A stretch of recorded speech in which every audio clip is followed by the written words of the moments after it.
বন্ধুরা, আজ ব্লগে চলে এলাম মাই রূপার ব্লগ গাইডরা। হ্যালো গাইড, দেখো ডাঁটা দিয়ে আর নোটে শাকের ডাঁটা দিয়ে ঝিঙে কলা দিয়ে চিংড়ি মাছ তরকারি করেছি। এই দেখো পাঁচ ফোড়ন দিয়েছি, আদা বাটা দিয়ে করেছি। এখানে দেখো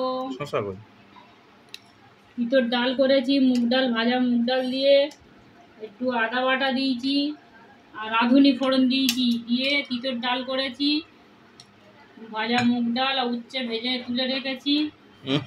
আর এটা কি বলো তো বন্ধুরা, এই দেখো চাঁদা মাছের টক, সর্ষে শুকনো লঙ্কা ফোড়ন দিয়েছি, চাঁদা মাছটা ভেজে তুলে নিয়েছি, দিয়ে আমসি দিয়ে টক বানিয়েছি, একটু হলুদ নুন দিয়েছি, একটু মিষ্টি দিয়েছি।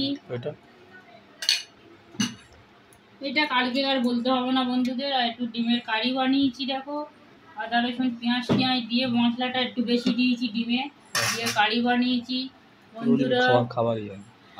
হ্যালো বন্ধুরা, দেখো তিতর ডাল দিয়ে, তোমার দাদা ভাই তিতো খেতে ভালোবাসে না, আজকে তিতো খাওয়াচ্ছি জোর করে। দেখো বন্ধুরা, হ্যালো বন্ধুরা,